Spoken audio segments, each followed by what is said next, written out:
Good morning, welcome to Big TV. ఈరోజు ముఖ్యమైన వార్తల వివరాలు తెలుసుకుందాం. ముందుగా నిన్న ఏపీ అసెంబ్లీ సమావేశాలు జరుగుతున్నాయి. ఈరోజు మూడో రోజు అసెంబ్లీ సమావేశాలు జరుగుతున్నాయి. నిన్న ఏపీ శాసనసభ దద్దరిల్లిపోయింది. అటు జగన్మోహన్ రెడ్డి ఆయన సమావేశంలో శాసనసభలో మాట్లాడారు. దాన్ని విపక్షాలు గట్టిగా తిప్పికొట్టే ప్రయత్నం చేశాయి. ఒక దశలో వాకౌట్ కూడా చేశాయి. ఈరోజు ముఖ్యమైన వార్తలుగా ఏమున్నాయో ఒకసారి చూద్దాం. ముందుగా ఆంధ్రప్రదేశ్ ఈనాడు పత్రిక కనుక చూసినట్లయితే విశాఖ ఉక్కు పైన ఒక ఇంపార్టెంట్ న్యూస్ని ఇచ్చింది. విశాఖ ఉప్పు జగన్ తుప్పు అనేది. విశాఖ ఉక్కు కర్మాగారాన్ని ప్రైవేటీకరణ చేస్తున్నారు. దాన్ని ఎట్టి పరిస్థితుల్లో కూడా అడ్డుకుంటామంటూ విపక్షాలన్నీ కూడా అంటున్నాయి. విశాఖ ఉక్కు ఆంధ్రుల హక్కు అంటూ నినాదం చేస్తూ ఇప్పటికే గంటా శ్రీనివాసరావు విశాఖ ఎమ్మెల్యే ఆయన రాజీనామాను కూడా ప్రకటించారు. దాదాపు 2 సంవత్సరాల తర్వాత ఇటీవలనే స్పీకర్ రాజీనామాను ఆమోదించారు. రాష్ట్రానికి ఇప్పటికే జగన్మోహన్ రెడ్డి ప్రభుత్వం ఏర్పాటైన తర్వాత కొత్తగా పరిశ్రమలు ఏవి కూడా రావడం లేదు.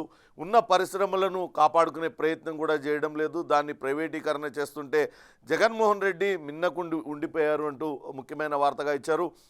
రాష్ట్రానికి కొత్త పరిశ్రమలు రావడం లేదు, ఉపాధి అవకాశాలు దొరకట్లేదు మొర్రో అని ఒక పక్క నుంచి మొత్తుకుంటుంటే, మరోపక్క ఏపీలో ఉన్న అతిపెద్ద పరిశ్రమ విశాఖపట్నం స్టీల్ ప్లాంట్ని జగన్ ప్రభుత్వం కాపాడుకోలేకపోతుంది. ఆంధ్రుల హక్కుగా చెప్పుకునే విశాఖ ఉక్కును తుప్పుగా మార్చుకునేందుకు అటు పూనుకున్నట్లుంది. కర్మాగారం ప్రైవేటీకరణకు అడుగులు పడుతున్నాయని తెలిసినా ఎక్కడ కూడా అడ్డుకునే ప్రయత్నం చేయడం లేదు. కేంద్రాన్ని గట్టిగా ప్రశ్నించలేదు. రాష్ట్రం ఆర్థిక సాయం చేసి ఆదుకునే అవకాశం ఉన్న ఏమాత్రం స్పందించలేదు. గనుల లీజును తెలంగాణ పొడిగించిన రాష్ట్ర పరిధిలోని గనుల లీజులను మాత్రం జగన్ కొనసాగించలేదు. ఇప్పుడు విశాఖ ఉక్కు పరిశ్రమకు జగన్మోహన్ రెడ్డి ఉరిబిగించాడు అనే వార్తను ముఖ్యంగా ఇచ్చింది. దీనిపైన అటు విపక్షాలన్నీ కూడా గట్టిగా పోరాడుతున్నాయి. విశాఖపట్నం చుట్టుపక్కల ఉన్న శాసనసభ్యులందరూ కూడా విశాఖ ఉక్కును ఎట్టి పరిస్థితుల్లో కూడా ప్రైవేటీకరణ చేయొద్దంటూ గతంలో కూడా ఒత్తిడి తీసుకొచ్చారు. ప్రస్తుతం అయినప్పటికీ కూడా జగన్ సర్కార్ ఎక్కడా కూడా పట్టించుకోలేదు. తన చేతుల్లో అధికారం ఉండి ఆ పరిశ్రమను కాపాడుకోగలిగి కూడా ఆయన మిన్నకుండిపోయారనే వార్తను ముఖ్యమైన వార్తగా ఇచ్చారు. మరోపక్క నిన్న శాసనసభ సమావేశాలు దద్దరిల్లిపోయాయి.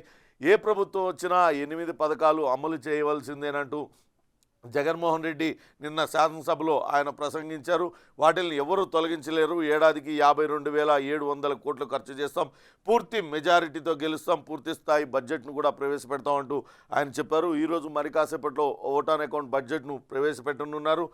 అటు నిత్యావసరాల ధరల పెరుగుదలపై తెలుగుదేశం వాయిదా తీర్మానం ఇచ్చింది. దాన్ని స్పీకర్ ఆయన తిరస్కరించారు. దాంతో చర్చకు పట్టుబడుతూ సభ్యులందరూ కూడా తీవ్ర నిరసన తెలిపారు. కాగితాలు చింపి అటు స్పీకర్ పైకి టీడీపీ నేతలు విసిరేశారు. ఇలా చేస్తే తాము కూడా రెచ్చిపోతామంటూ మంత్రి అంబటి రాంబాబు తీవ్ర స్థాయిలో హెచ్చరించారు. ఈ గందరగోళం మధ్యలోనే సభను వాళ్ళందరినీ కూడా ఒకరోజు పాటు టీడీపీ నేతలను సస్పెండ్ చేశారు. ఇక నిన్న సర్పంచులందరూ కూడా అసెంబ్లీ ముట్టడికి వచ్చారు. అక్కడ అసెంబ్లీ దగ్గర ఉన్న పోలీస్ వలయాన్ని, ఆ భద్రతను అందరిని తప్పించుకొని లోపలికి వెళ్ళే ప్రయత్నం చేశారు. అక్కడ సర్పంచులను పోలీసులు అడ్డుకున్నారు. అటు కొంత ఉద్రిక్త పరిస్థితి నెలకొనుంది. సర్పంచులు ఉత్సవ విగ్రహాలుగా మార్చేశారు. వాళ్ళకున్న అధికారాలలో కోత విధిస్తున్నారంటూ వాళ్ళందరూ కూడా అక్కడ ఆందోళనకు దిగిన పరిస్థితి ఉంది. మొత్తం మీద నిన్న ఏపీ అసెంబ్లీలో హాట్గా మొత్తం అన్నీ కూడా జరిగాయని చెప్పొచ్చు. ఇక జగన్ ఇంటికి పంపేందుకు సిద్ధమంటూ నారా చంద్రబాబు నాయుడు నిన్న ఒక సభలో మాట్లాడారు. ఆయన గంగధార నెల్లూరులో జరిగిన కదిలిరా సభలో ఆయన మాట్లాడారు. దానిలో జగన్మోహన్ రెడ్డి పైన తీవ్ర స్థాయిలో విరుచుకుపడ్డారు. ఇటీవల చంద్రబాబు నాయుడు అటు రాష్ట్ర వ్యాప్తంగా సుడిగాలి పర్యటనలు చేస్తున్నారు. ఒక పక్క జగన్ సిద్ధమంటూ ఆయన సభలను నిర్వహిస్తుంటే చంద్రబాబు నాయుడు కదిలిరా పేరుతో అటు టీడీపీ నేత కార్యకర్తల్లో ఉత్సాహం నింపేందుకు ఆయన ప్రయత్నిస్తున్నారు. నిన్న అటు నడి రోడ్డు పైన ఒక కానిస్టేబుల్ని కారుతో గుద్ది ఎర్రచందనం స్మగ్లర్లు తొక్కించి చంపేశారు. ఇటువంటి అరాచక పాలన ఆంధ్రప్రదేశ్లో నడుస్తుంది. జగన్మోహన్ రెడ్డిని ఇంటికి పంపించడానికి సిద్ధంగా ఉన్నారు ప్రజలందరూ కూడా అనే వార్తను కూడా ఇచ్చారు. ఇక జగనన్న పాపాలు అనే మరో వార్తను కూడా ఇచ్చారు. ఊరూరా వాలంటీర్లు, అన్ని చోట్ల జగన్ అరాచకాలు అనే వార్తను ఇచ్చారు. వాళ్ళందరూ కూడా వాలంటీర్లు ప్రస్తుతం అటు వైసీపీ కార్యకర్తలుగా పనిచేస్తున్నారు. వాళ్ళు పేరుకే స్వచ్ఛంద వాలంటీర్లు, గౌరవ వేతనంతో పనిచేసేవాళ్ళు. కానీ జగన్ సేవ మాత్రమే వాళ్ళందరూ చేస్తున్నారనే మరో వార్తను కూడా ముఖ్యమైన వార్తగా అటు ఈనాడు ప్రచురించింది. ఇక ఆంధ్రజ్యోతి విషయానికి వస్తే ఓవర్ మాస్ దోపిడీ అనే వార్తను మెయిన్ న్యూస్గా ఇచ్చారు. నిన్నటి వరకు బీచ్ శాండ్ను దోపిడీ చేశారు, ఇప్పుడు ఐరన్ ఓర్ను మొత్తం దోపిడీ చేశారు. భారీ దోపిడీ టెండర్ నడుస్తుంది. ప్రకాశం జిల్లాలో 3,143 ఎకరాలలో ఐరన్ ఓర్ ఉంది. ఏడాదికి 5 మిలియన్ టన్నుల ఎక్స్కవేషన్ జరుగుతుంది, అంటే తవ్వకాలు జరుగుతున్నాయి, అమ్మకాలు జరుగుతున్నాయి. ఏపీఎండిసి దాని యజమాని భాగస్వామి కోసం వాళ్ళు వెతుకుతూ ఉన్నారు. దీనికోసం జాయింట్ వెంచర్ ఏర్పాటు. ఎండిసికి 11% వాటా ఇస్తే చాలు, మిగతా 89% ప్రైవేట్కి ఇచ్చేందుకు ఓకే. వైఎస్ హయాంలో ఏపీ ఎండిసికి 51% జిందాల్కు దోచిపెట్టడానికేనంటూ నిపుణులు ఆగ్రహం వ్యక్తం చేస్తున్నారు. ప్రకాశం జిల్లాలో ఉన్న ఐరన్ ఓర్ను దాన్ని వెలికి తీయాలంటే ఏపీ ఎండిసికి మినరల్ డెవలప్మెంట్ కార్పొరేషన్కు కొంత ఇబ్బందికర పరిస్థితి ఉంది. దాంతో భాగస్వామిని వెతుకుతుంది. ఎవరినైనా భాగస్వామ్యంతో ఒక మైనింగ్ కంపెనీని కనుక పెట్టుకున్నట్లయితే ఐరన్ ఓర్ని ఎక్స్కవేట్ చేసి అమ్ముకోవచ్చు. తద్వారా ఆ మైనింగ్ డిపార్ట్మెంట్కి కొంత లాభం వస్తుంది, అట్లనే ఆ కంపెనీకి కూడా లాభం వస్తుందంటూ భాగస్వామి కోసం కార్పొరేషన్ వెతుకుతుంది. అదే సమయంలో జగన్మోహన్ రెడ్డి అక్కడ పావులు కదుపుతున్నారు. జిందాల్ కంపెనీకి ఏకపక్షంగా కట్టబెట్టేందుకు ప్రయత్నిస్తున్నారు. అది కూడా అటు ప్రభుత్వ శాఖకు, మైనింగ్ శాఖకు దక్కాల్సిన వాటాను క్షీణింపజేశారు, తగ్గించేశారు. కేవలం 11% మాత్రమే దానికి వాటా ఇచ్చి మిగతా 89% వాటా ప్రైవేట్ కంపెనీలకు ఇవ్వడానికి ప్రయత్నిస్తుంది. ఇదంతా కూడా జిందాల్ కంపెనీ దోపిడీ పాల్పడడానికే. గతంలో వైఎస్ రాజశేఖర రెడ్డి ఉన్నప్పుడు కూడా ఏపీఎండిసికి 51% వాటా ఉండేది, 49% మాత్రమే ప్రైవేట్ కంపెనీలకు వాటా ఇచ్చారు. కానీ దానికి భిన్నంగా జగన్మోహన్ రెడ్డి ప్రయత్నిస్తూ ఉన్నారు. ఈ గనులన్నింటినీ కూడా జిందాల్ కంపెనీకి కట్టబెట్టడానికి 89% వాళ్ళకి ఇవ్వడానికి కూడా ప్రయత్నిస్తున్నారనే వార్తను కూడా ముఖ్యమైన వార్తగా ఆంధ్రజ్యోతి ఇచ్చింది. ఇక అటు ఆంధ్రప్రదేశ్లో రాజకీయాల్లో బీజేపీ ఎవరితోని పొత్తు పెట్టుకుంటుంది అనేది కొంత చర్చ జరుగుతుంది. ఇప్పటికే జనసేన బీజేపీ మిత్రపక్షంగా ఉంది. అటు వైసీపీకి బీజేపీ అండదండలు ఉన్నాయంటూ అటు విపక్షాలు కూడా ఆరోపిస్తూ ఉన్నాయి. తాజాగా ఇటు జనసేన టీడీపీ కలిసి పోటీ చేస్తున్న తరుణంలో బీజేపీ కూడా వీళ్ళతో కలిసి పోటీ చేస్తుందా, పోటీ చేస్తే బీజేపీకి ఎన్ని సీట్లు తదితర విషయాలన్నీ కూడా కొంత గందరగోళ పరిస్థితులు ఉన్నాయి. అయితే అమిత్ షా టైం కోసం గతంలో ప్రయత్నించారు. జగన్ ఢిల్లీ వెళ్ళి కలవడానికి ప్రయత్నించారు. చంద్రబాబు నాయుడు కూడా ఢిల్లీ వెళ్తారంటూ వార్తలు వచ్చాయి. కానీ ఇప్పుడు చూస్తే చంద్రబాబు నాయుడుకు అటు ఢిల్లీ నుంచి పిలుపు వచ్చింది. రండి మాట్లాడుకుందామంటూ అమిత్ షా చంద్రబాబు నాయుడుకు ఫోన్ చేశారు. ఈరోజు రాత్రి అమిత్ షాతో సమావేశం కానున్నారు. బీజేపీ అధ్యక్షుడు జేపీ నడ్డా కూడా ఈ సభలో పాల్గొంటారు. టీడీపీతో బీజేపీ పొత్తు కోరుకుంటుంది. దానిపైన చర్చించేందుకే బాబును పిలిచారు. ఇప్పుడేం జరుగుతుంది అనే ఆసక్తి నెలకొనుంది రాజకీయ వర్గాలలో అనేది. మొత్తంగా అటు రాజకీయ వర్గాలలో ఒక చర్చ జరుగుతుంది. బీజేపీ అక్కడ ఏమాత్రం క్షేత్రస్థాయిలో అంతగా బలం లేదు ఆంధ్రప్రదేశ్లో అన్నది వాస్తవం. కానీ అక్కడ కేంద్రంలో బీజేపీ బలమైన పార్టీగా ఉండడం, అక్కడ రెండోసారి అధికారం రావడం, మూడోసారి కూడా అధికారం చేపడతామనే ధీమాను వ్యక్తం చేయడంతో ఆ పార్టీ అండదండల కోసం అటు ప్రాంతీయ పార్టీలన్నీ కూడా అక్కడ ఆంధ్రప్రదేశ్లో ముఖ్యంగా ప్రాంతీయ పార్టీలే ప్రధాన ప్రత్యర్థులుగా ఉన్నాయి. ఆ ప్రాంతీయ పార్టీలన్నీ కూడా బీజేపీ మద్దతు కోసం అరులు చాస్తున్న విషయాన్ని చూస్తున్నాం. అటు జగన్మోహన్ రెడ్డి పల్లెత్తు విమర్శ కూడా బీజేపీని చేయడం లేదంటూ సొంత చెల్లెలే విమర్శిస్తూ ఉంది. రాష్ట్రానికి పునర్విభజన చట్టం కింద రావాల్సినవేవి కూడా ఆయన తీసుకురాలేకపోయారు. ప్రత్యేక హోదా కోసం మెడలు వంచుతామంటూ గతంలో చెప్పిన జగన్మోహన్ రెడ్డి ఆయనే నడుములు ఉంచి మరీ జీ హుజూర్ అంటున్నారనే విమర్శలు చేస్తూ ఉన్నారు. దానిపైన టీడీపీ కూడా సరైన పోరాటం చేయలేదు, ప్రతిపక్ష పాత్ర పోషించలేదనే విమర్శలు కూడా ఉన్నాయి. టీడీపీ ఎందుకు అటు స్పెషల్ స్టేటస్ కోసం గట్టిగా పోరాటం చేయలేదు? అలానే మిత్రపక్షం బీజేపీకి మిత్రపక్షమైన జనసేన కూడా ఈరోజు ఆంధ్రప్రదేశ్ హక్కుల కోసం ఎందుకు బీజేపీని నిలదీయలేదు అనే చర్చ రాజకీయ వర్గాల్లో కొనసాగుతుంది. బీజేపీ అటు ఆంధ్రప్రదేశ్ రాష్ట్రంలో ఏమాత్రం బలం లేకపోయినా అది అందరూ కూడా దానికోసం అర్రులు చాస్తున్న పరిస్థితి ఉంది. ఇప్పుడు ఇప్పటికే జనసేన టీడీపీ కలిసి పోటీ చేయాలని నిర్ణయించుకున్నారు. వాళ్ళిద్దరూ కూడా సీట్ల పంపకాలపైన పొత్తులపైన చర్చలు కూడా 2 దఫాలుగా పవన్ కళ్యాణ్ ఒకటే రోజు 2 సార్లు చంద్రబాబు నాయుడిని కలిశారు. ఆ సీట్ల పొత్తుపైన ఒక క్లారిటీ 2-3 రోజుల్లో వచ్చే అవకాశం ఉంది. ఈరోజు చంద్రబాబు నాయుడు అమిత్ షాతో కలిసిన తర్వాత మరింత క్లారిటీ వచ్చే అవకాశం ఉంటుంది. ఇప్పటికే అటు ఎన్ని సీట్లు బీజేపీకి ఇస్తారు, ఎన్ని ఎంపీ సీట్లలో బీజేపీ అభ్యర్థులు పోటీ చేస్తారు తదితర వివరాలన్నీ కూడా ఒక క్లారిటీ వచ్చే అవకాశం అయితే కనపడుతుంది. ఇక మరి ముఖ్యమైన వార్త నిన్న జరిగింది పీలేరు చిత్తూరు జిల్లాలో జరిగింది. ఆ దారుణ ఘటన, కారుతో ఢీకొట్టి ఆపై తొక్కించి కానిస్టేబుల్ని దారుణంగా హత్య చేశారు ఎర్రచందనం స్మగ్లర్లు. కారులో ఎర్రచందనం స్మగ్లింగ్ చేస్తున్నారు. తనిఖీల్లో భాగంగా కారును ఆపే ప్రయత్నం అటు కానిస్టేబుల్ ఏఆర్ కానిస్టేబుల్ గణేష్ చేశాడు. కానీ ఆపకుండా ఢీకొట్టి తొక్కిస్తూ వెళ్ళిపోయారు. వెంబడించి పట్టుకున్నారు పోలీసులు. ఇద్దరిని అరెస్ట్ చేశారు, మరో ముగ్గురు పారిపోయారు. కానీ ఆ కానిస్టేబుల్ ఆ ప్రమాద ఘటనలో అమరుడయ్యాడు. ఇటువంటి దుర్మార్గమైన ఘటన అన్నమయ్య జిల్లా కేవీపల్లిలో చోటు చేసుకుంది. 30 లక్షల ఎక్స్గ్రేషియా ప్రభుత్వం ప్రకటించింది. ఎక్స్గ్రేషియా ప్రకటించడం కాదు, ఖచ్చితంగా ఎర్రచందనం స్మగ్లర్ల పైన ఉక్కుపాదం మోపాలంటూ గత ప్రభుత్వం హయాంలో కూడా పెద్ద ఎత్తున అప్పుడు విపక్షంలో ఉన్న ప్రస్తుత అధికార పార్టీ కూడా పెద్ద ఎత్తున విమర్శలు చేసింది. ఇప్పుడు కూడా ఎక్కడ కూడా ఎర్రచందనం స్మగ్లింగ్ ఆగిన పరిస్థితి లేదు. ఇటీవల ఒక సినిమా కూడా విడుదలైంది. ఎర్రచందనం ఎంత విలువైంది, ఎక్కడికి అది తరలి వెళ్ళిపోతుంది, ఏ రకంగా స్మగ్లర్లు ఆ స్మగ్లింగ్ చేస్తున్నారు అన్నీ కూడా వివరంగా చూపించారు. అదే సీన్ అక్కడ నడుస్తూ ఉంది. ప్రస్తుతం ఆంధ్రప్రదేశ్లో చిత్తూరు జిల్లాలో మాత్రమే ఆ ఎర్రచందనం లభ్యమవుతుంది. కోట్ల రూపాయలు విలువ చేసే ఎర్రచందనం స్మగ్లర్లు యథేచ్ఛగా నరికి తరలించేస్తున్నారు. అడ్డు వచ్చిన వాళ్ళపైన దాడులకు పాల్పడుతున్నారు. ఆ అడవుల్లో అటు సెంట్రీలను కొడుతున్నారు, రాళ్ల దాడులు చేస్తున్నారు.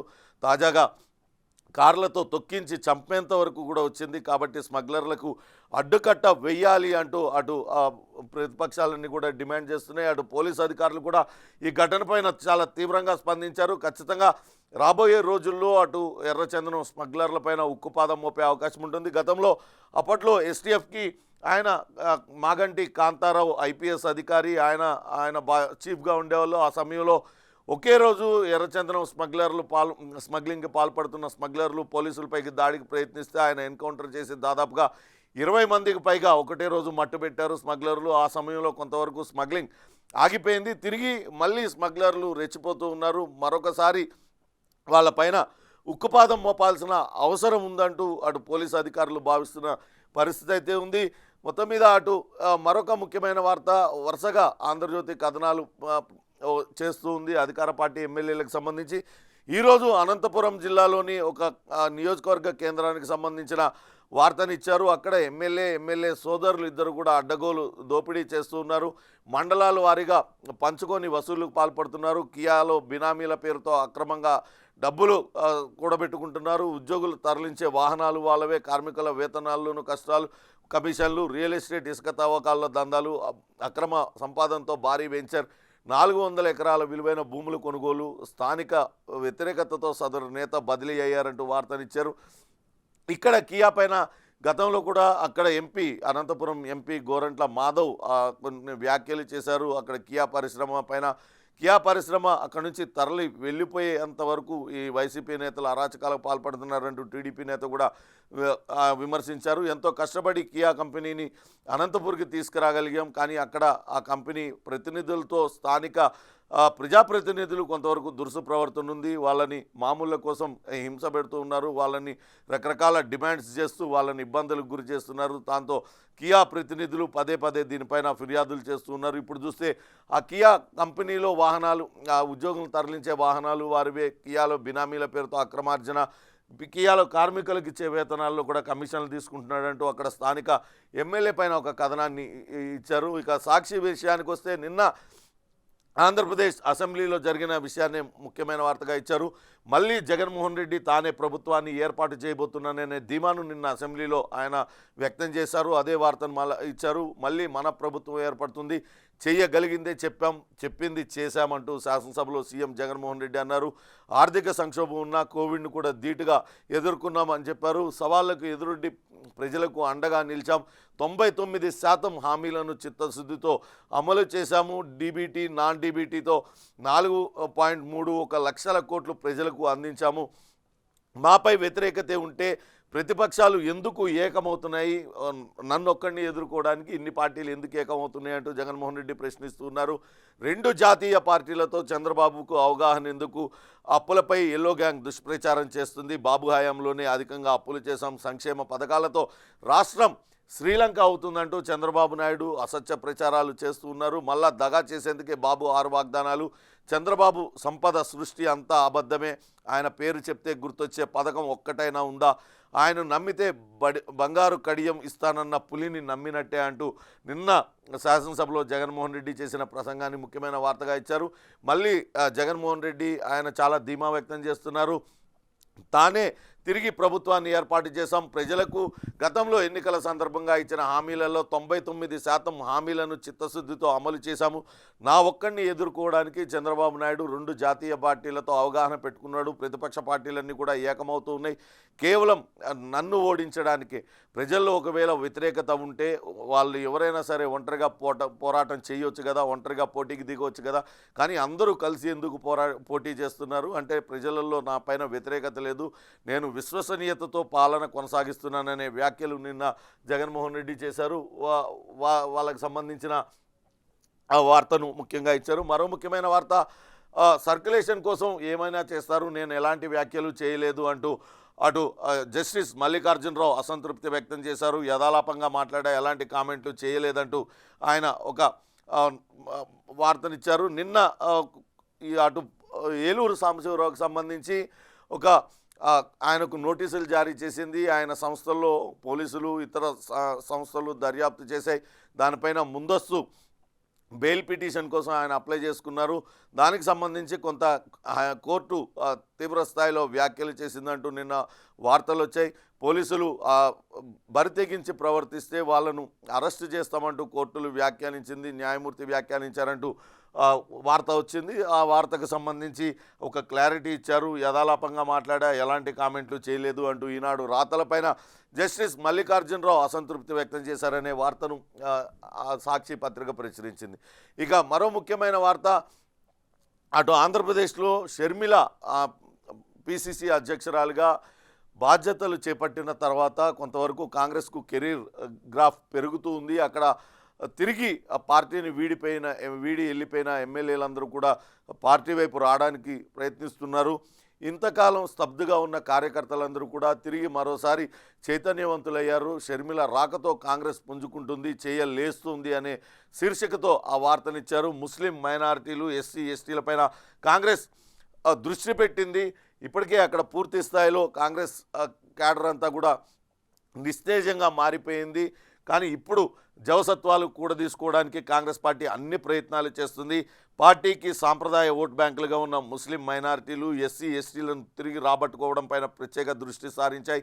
ఈ వర్గాలు ఎక్కువ భాగం వైసీపీకి వెన్నుదన్నుగా ఉన్నాయి. వీళ్ళంతమంది వైసీపీ అసంతృప్త నేతలను హక్కున చేర్చుకోవడానికి కాంగ్రెస్ పావులు కదుపుతుంది. ప్రత్యేక హోదా, విభజన హామీల ప్రస్తావనతో తటస్థులను ఆకర్షిస్తుంది. వైసీపీ, టీడీపీ, జనసేన పార్టీలను బీజేపీ బి టీములుగా టార్గెట్ చేయడం ద్వారా బలపడేందుకు ప్రయత్నిస్తుందంటూ విశ్లేషకులు అంచనా వేస్తున్నారని వార్తనిచ్చారు. నిజంగా కూడా ఆంధ్రప్రదేశ్ రాజకీయాలలో అధికార పార్టీ, ప్రతిపక్ష పార్టీలు ఏవి కూడా ఇంతవరకు అటు మోడీ ప్రజా వ్యతిరేక విధానాలను ఎక్కడా కూడా ప్రశ్నించలేదు.